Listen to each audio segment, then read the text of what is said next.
এবার সাহাবী আসমানদেরকে ডাক দিয়ে বলতেছে, সাহাবীরা তোমাদের কাছে যা যা আছে তোমরা তাই নিয়ে ঝাঁপিয়ে পড়ো। এমন সময় ছোট্ট দুইটা বালক শুনতে পেল বদরের যুদ্ধের জন্য রাসূল সাল্লাল্লাহু আলাইহি সাল্লাম তৈরি হয়ে গিয়েছে। ছোট্ট দুইটা বালক দইরা মার কাছে চলে গিয়েছে, মা বদরের যুদ্ধে রাসূল সাল্লাল্লাহু আলাইহি সাল্লাম যুদ্ধ করার জন্য রওনা হয়ে গিয়েছে। এবার আমরা ছোট্ট দুইটা বালক, আমরা দুইটা ভাই, আমরা সেই যুদ্ধে অংশগ্রহণ করতে চাই। মা ডাকতে বলতেছে, আমার সন্তান তোমরা তো দুইটা ছোট্ট ছোট্ট মাসুম বাচ্চা, তোমরা কেমন করে সেই যুদ্ধের ময়দানে যুদ্ধ করবা? তোমরা তো কোনো তলোয়ার ধরতে পারবে না, তোমরা তো সামনে কিছু করতে পারবে না।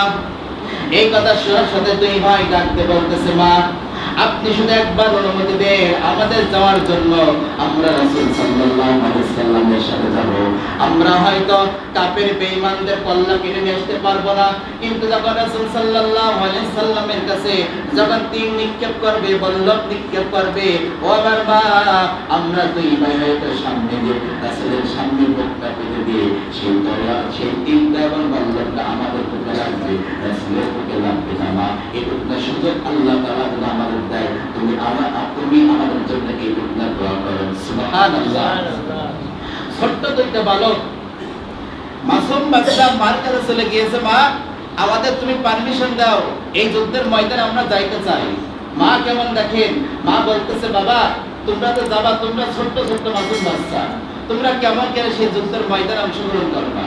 সেখানে হাজার বড় বড় মানুষ থাকবে, তোমাদের সে উচ্চ উচ্চ মানুষ থাকবে, কিন্তু তোমরা হলে তাদের মধ্যে ছোট, তোমরা কেমন কি করবা? তখন ছোট্ট বালক দুটো বলতেছে, মা আপনি অনুমতি দেন, আমরা রাসূল সাল্লাল্লাহু আলাইহি সাল্লামের সামনে দাঁড়াবো, রাসূলকে যখন তীর নিক্ষেপ করবে, বল্লভ নিক্ষেপ করবে, আমরা দুই ভাই রাসূলের সামনে বুক পেতে দেবো, ওই তীরটা আমাদের গায়ে লাগবে, রাসূলের গায়ে লাগবে না। সুবহানাল্লাহ।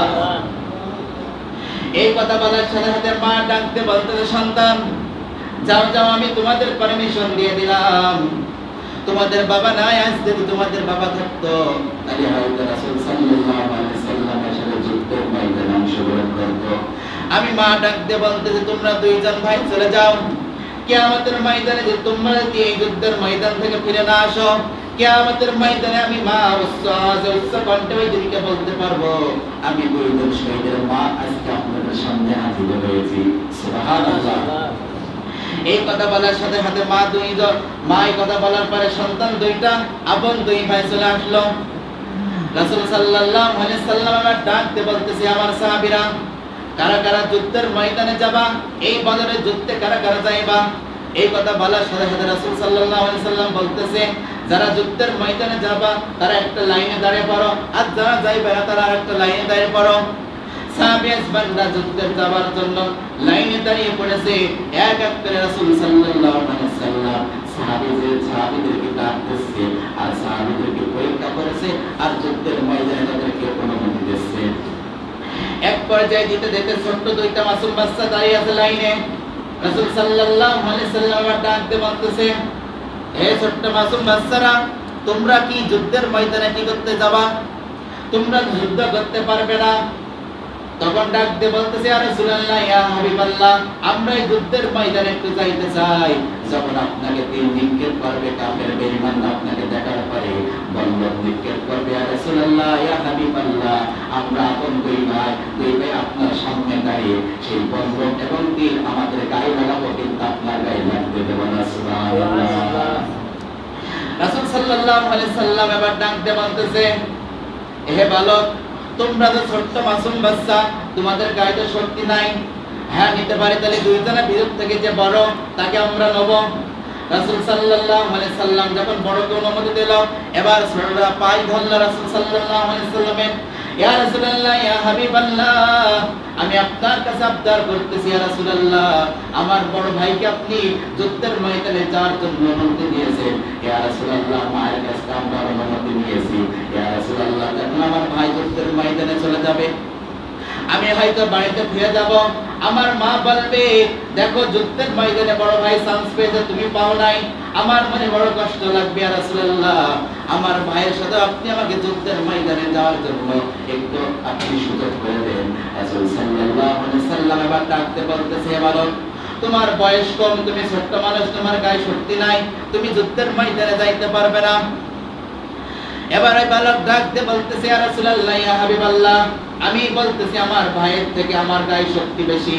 ইয়া রাসূলুল্লাহ, ইয়া হাবিবাল্লাহ, আপনি বিশ্বাস যদি না করেন আমার দুই ভাইয়ের একটু কুস্তি খেলা লাগিয়ে দেন, দেখেন কে যেতে, যেই জিতবে তাকে আপনি যুদ্ধের ময়দানে অংশগ্রহণ করার জন্য সুযোগ করে দেবেন। রাসূল সাল্লাল্লাহু আলাইহি সাল্লাম এবার সাহাবীদেরকে ডাক দিয়ে বলছে, আমার সাহাবীরা, এই ছোট্ট মাসুম বাচ্চার মুখে তাকিয়ে দেখো তাদের ঈমানের পাওয়ার কেমন, তাদের ঈমান কেমন করে বৃদ্ধি পেয়েছে, তারা যুদ্ধের ময়দানে যাওয়ার জন্য পাগল করা হয়ে গিয়েছে। সাহাবী আসমানদেরকে ডাক দিয়ে বলতেছে, আমার সাহাবীরা, এরা তো দুইজন কুস্তি খেলা করতে চাইতেছে, আমি কি করব? রাসূল সাল্লাল্লাহু আলাইহি সাল্লামকে সাহাবীরা বলতেছে, ইয়া রাসূলুল্লাহ, ইয়া হাবিবাল্লাহ, আপনি দুইজনের কুস্তি লাগিয়ে দেন, দেখেন কে বিজয় হয়। এবার ছোট্ট ভাই বড় ভাইয়ের কাছে বলতেছে, ভাই তুমি তো যুদ্ধের ময়দানে তুমি চান্স পেয়ে গিয়েছো যাওয়ার জন্য, রাসূল কিন্তু আমাকে দেয় নাই, আমি তোমার কাছে একটা আবদার করব, ছোটবেলার থেকে তোমার সাথে আমি কিন্তু একসাথে খেলাধুলা করেছি, একসাথে বড় হয়েছি, হে আমার ভাই, আমি তোমার কাছে আবদার করব, যখন আমরা দুইজন কুস্তি খেলা করব, ভাই তুমি তলায় পড়ে যাবে, আমি উপরে পড়ে যাব, তাই রাসূল আমাকে এই শক্তি থেকে আমাকে তোমার সাথে একই সাথে যুদ্ধের ময়দানে অংশগ্রহণ করার সুযোগ করে দেবে। সুবহানাল্লাহ বলেন না? এই কথা শোনার সাথে সাথে দুইজন কুস্তি খেলা যখন লেগে গেল, লেগে যাওয়ার সাথে সাথে বড় ভাই তলায় পড়ে গিয়েছে আর ছোট ভাই পিঠের উপর উঠে গিয়েছে, বলতেছে, ইয়া রাসূলুল্লাহ, ইয়া হাবিবাল্লাহ, এবার তাকিয়ে দেখেন, আমি তো আপনাকে বললাম আমার ভাইয়ের চেয়ে শক্তি আমার বেশি, ইয়া রাসূলুল্লাহ, এই যুদ্ধের ময়দানে আমাকে যাওয়ার জন্য আপনি একটু সুযোগ করে দেন। রাসূল সাল্লাল্লাহু আলাইহি সাল্লাম আবার ডাকতে বলতেছে, হে আমার সাহাবীরা, দেখো তোমরা কি? সাহাবী আসমানরা ডাকতে বলতেছে, ইয়া রাসূলুল্লাহ, ইয়া হাবিবাল্লাহ, আমরা তো সবগুলো দেখলাম, আগেই জানি কে বিজয় হবে। রাসূল বলতেছে, কে বিজয় হবে? তখন সাহাবী আসমানরা বলতেছে, ইয়া রাসূলুল্লাহ, ওই যে ছোট ভাই কানের উপরে বড় ভাইয়ের কাছে বলল, আপনি তো জানছেন, আপনি তো দেখছেন ছোট ভাই যার জন্য পাগল করা হয়ে গিয়েছে, ইয়া রাসূলুল্লাহ, ইয়া হাবিবাল্লাহ, আপনি আপনার ওই দুইজন বালককে আপনি যুদ্ধের ময়দানে যাওয়ার জন্য পারমিশন দিয়ে দেন। রাসূল সাল্লাল্লাহু আলাইহি সাল্লাম এবার এই করুণ কাহিনী দেখার সাথে সাথে রাসূল সাল্লাল্লাহু আলাইহি সাল্লাম দুইজন বালককে যুদ্ধের ময়দানে যাওয়ার জন্য পারমিশন দিয়ে দিলেন। সুবহানাল্লাহ। আচ্ছা বলেন তো, ছোট্ট দুইটা বালক, যে দুইটা বালক যে আপনার মনে করেন 7 বছর কিংবা 8 বছর হবে, এরকম বালক যুদ্ধের ময়দানে যাওয়ার সাহস আছে? কথা বলেন। বড় বড় মানুষ যার জন্য প্রস্তুত থাকে না, তারা যাইতে চায় না, কিন্তু ছোট্ট দুইটা বালক সেই যুদ্ধের ময়দানে যার জন্য পাগল করা হয়ে গিয়েছে, যে আমরা সেই যুদ্ধের ময়দানে যাব। এবার রাসূল সাল্লাল্লাহু আলাইহি সাল্লাম যখন যুদ্ধের ময়দানে যাইতে দিলেন, যুদ্ধের ময়দানে যাওয়ার পরে ওই দুইটা ভাইয়ের একটাই টার্গেট, হে আমার ভাই, ছোট ভাই বড় ভাইকে বলতেছে, আমরা তো ছোট মানুষ, আমরা দুইজন ছোট মানুষ, আমরা প্রত্যেকটা মানুষকে ধরতে পারবো না, কিন্তু আমাদের একটাকে টার্গেট করতে হবে আর একটাকে কতল করতে হবে। ভাই ডাকতে বলতেছে, তাহলে কাকে করা যায়? তখন ছোট ভাই ডাকতে বলতেছে, বড় ভাই, আমরা শুনে এসেছি রাসূল সাল্লাল্লাহু আলাইহি সাল্লাম অনেক গালি দিয়েছে আবু জেহেল, এই আবু জেহেল অনেক কথা বলেছে রাসূলকে, আমরা এই আবু জেহেলকে টার্গেট করব। কিন্তু ছোট ভাই ডাকতে যখন এই কথা বললো, বলার সাথে সাথে বড় ভাই বলতেছে, আমরা তো সে আবু জেহেলকে কিন্তু চিনি না, তাহলে আমরা কেমন করে তাকে হত্যা করব? একজন সাহাবী পাশে দাঁড়িয়ে আছে, বলতেছে, আমার চাচা, আমি আপনার কাছে একটা কথা বলতে চাই। ওই দুইজন বালক যখন এই কথা বললে, বলার পরে ডাকতে বলতেছে, কি বলো? বলতেছে, এই ভিড়ের ভিতরে আবু জেহেল কোনটা আমাদের চিনিয়ে দেন। তখন ওই সাহাবী হতাশ হয়ে গিয়েছে, এই ছোট্ট দুইটা বালক কেমন করে আবু জেহেলকে খুঁজতে চাইছে, মানুষ তো আবু জেহেলের ভয়তে থাকে, তাহলে আবু জেহেলকে কেমন করে খুঁজতে চাইছে। তখন বলতেছে, কেন তোমরা কি করবা? বলছে, আপনি একটু সুযোগ করে দেন, দেখিয়ে দেন আবু জেহেল কোনটা। তখন ছোট্ট দুইটা বালককে ডাকতে বলতেছে, ওই যে দেখতে পাচ্ছ ঘোড়ার পিঠের উপরে আবু জেহেল দাঁড়িয়ে আছে, বসে আছে, ওই হলো আবু জেহেল। এই কথা বলার সাথে সাথে ছোট্ট দুইটা ভাই, মাসুম বাচ্চা ছোট্ট দুইটা ভাই ঘুরতে ঘুরতে ঘুরতে ঘুরতে আবু জেহেলের পাশে চলে গিয়েছে। যাওয়ার সাথে সাথে ছোট্ট ভাই যখন দুটো ভাই যখন আবু জেহেলের পাশে গেল, একটা ভাই আল্লাহু আকবার বলে আবু জেহেলের পায়ে একটা আঘাত মারলো, একটা আঘাতে পা কেটে দুর্গন্ধ হয়ে গেল। আল্লাহু আকবার। এই মারার পরে পরে যে মারা হয়ে গেল, আবু জেহেল মাটিতে পড়ে গেল। এক ভাই পিঠির উপর উঠে একটা চাবুক দিয়ে এমন ভাবে একটা আঘাত করলো, পিঠির মাঝখান থেকে পুড়ে মাটিতে পড়ে গেল। মাটিতে পড়ে যাওয়ার সাথে সাথে আবু জেহেলের ছেলে তখন তাকিয়ে দেখে তার বাবাকে পৃথিবীর থেকে বিদায় করে দিয়েছে ছোট্ট দুইটা মাসুম বাচ্চা। এই দেখার সাথে সাথে আবু জেহেলের সন্তান দৌড়ে চলে আসে। আসার সাথে সাথে একটা ভাইকে এমন ধরে আঘাত করেছে তরবারি দিয়ে, এই জায়গা থেকে কেটে পড়ে গিয়েছে, চামড়ায় হালকায় ঝুলে আছে। থাকার পরে ওই ভাই দুইটা ওখান থেকে চলে আসার পরে এবার মানুষদেরকে এক এক করে যারা আসতে সামনে তারা তরবারিতে আঘাত করতেছে। কিন্তু এক পর্যায়ে তরবারিতে আঘাত করতে করতে এই যে ডান হাত, এই হাত ঝুলতে আছে। এই যখন যুদ্ধের ময়দানে গিয়েছে, মানুষের প্রতি আক্রমণ করছে, করতে করতে এই হাতে খালি ডিস্টার্ব দিচ্ছে, কারণ চামড়ায় বেঁধে আছে, খালি ধরতে আছে। এক ভাই পা দিবে, এই হাতের পরে পা দিয়ে এমন ধরে এমন একটা আঘাত দিয়ে এমন ধরে টান দিয়েছে, আল্লাহু আকবার বলে চামড়া কিন্তু ছিঁড়ে পড়ে চলে গিয়েছে। আর একটা হাত রয়েছে, ওই একটা হাত দিয়ে কাফেরদের সাথে তলোয়ার চালাচ্ছে, চালাতে চালাতে এক পর্যায়ে যে দুইটা ভাই পৃথিবীর থেকে শহীদ হয়ে বিদায় নিয়ে দিয়েছে। সুবহানাল্লাহ। ঈমানের পাওয়ার। এতক্ষণ ধরে আমি যে কথা বলতেছিলাম ঈমানের পাওয়ার সম্পর্কে, যে আল্লাহ পাক রব্বুল আলামিন আদেশ করেছে, আর রাসূল সাল্লাল্লাহু আলাইহি সাল্লাম 313 জন সাহাবীকে ময়দানে ঝাঁপিয়ে পড়েছে। এমন কি বলা হচ্ছে যে কাফের সম্প্রদায়দের ওই সময় আল্লাহ পাক রব্বুল আলামিন দেখেন যে কাফের সম্প্রদায়দেরকে আল্লাহ তাআলা মুসলমানদেরকে যখন বদরের যুদ্ধে পাঠিয়ে দিলেন, দেওয়ার পরে রাসূল সাল্লাল্লাহু আলাইহি সাল্লামের পক্ষে সাহাবী ছিল 313 জন। কতজন? আরো জোরে বলেন। 313 জন। আর মুসলমান এই কাফেরদের পক্ষে কতজন ছিল? 1000। আচ্ছা বলেন তো আজ পর্যন্ত কোন সম্ভব 313 জন দিয়ে 1000 মানুষের সামনে মোকাবেলা করা? কথা বলেন। এবার বলা হচ্ছে মুসলমানদের তলোয়ার ছিল 8টি। কয়টি?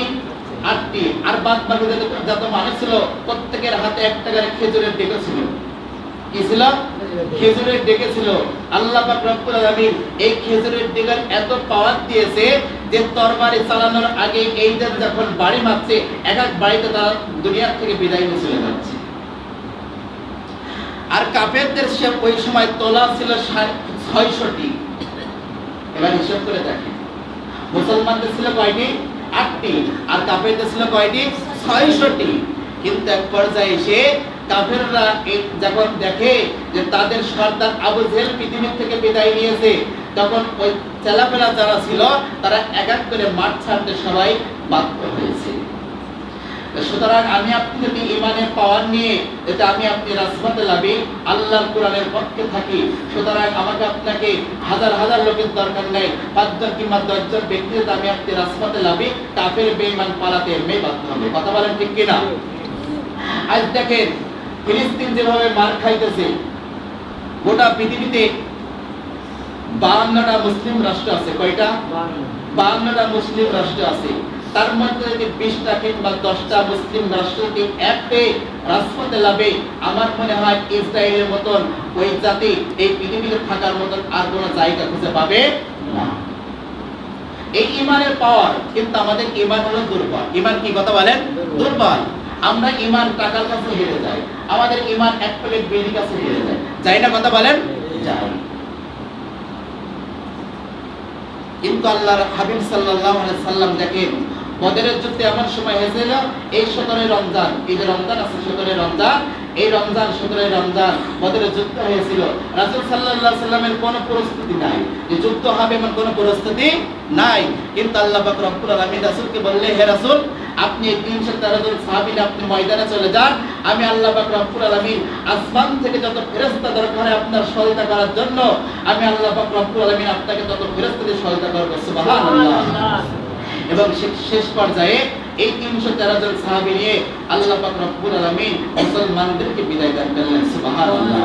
এইজন্য আল্লাহ পাক রব্বুল আলামিন বলতেছে যে ইন্নামাল মুমিনুনা আল্লাযীনা ইযা যুকিরাল্লাহু ওয়াজিলাত কুলুবুহুম ওয়া ইযা তুলিয়াত আলাইহিম আয়াতুহু যাদাতুহুম ঈমানাও ওয়া আলা রাব্বিহিম ইয়াতাওয়াক্কালুন। মুমিন তো তারা যারা অন্তরসমূহ কেঁপে ওঠে যখন আল্লাহকে স্মরণ করে। অর্থাৎ আমি একটা কাজ করতেছি, খারাপ কাজ করতেছি, ওই সময় যখন আল্লাহকে স্মরণ হয় আমি ওই কাজ থেকে ফিরে চলে আসি, আমার অন্তরটাকে ওঠে আল্লাহ পাক রব্বুল আলামিন বল তারাই তো মুমিন, তারাই কি মুমিন। এবং তারপরে আল্লাহ পাক রব্বুল আলামিন বলতেছে, আর যখন আমি ওই বান্দাদের সামনে যখন বান্দারা কোরআন তেলাওয়াত করে, কোরআনের আয়াতে কথা বলে, কোরআন থেকে কথা বলে, ওই বান্দা এই কথা শোনার সাথে তার ঈমান যতটুকু না থাকে তার চেয়ে আরো বৃদ্ধি পায়, সুবহানাল্লাহ। কিন্তু মনে করবেন যখন কোরআন থেকে কথা হয়, কোরআনের কথা শোনার পরে আপনার কানে ঝালাফালা করে, ভালো লাগে না, মনে করবেন আপনি মুমিন হতে পারেন নাই। এজন্য আল্লাহ পাক রব্বুল আলামিন এই 17 রমজান বদরে যুদ্ধ করেছিলেন, মুসলমানদের বিজয় করেছিলেন, সুবহানাল্লাহ।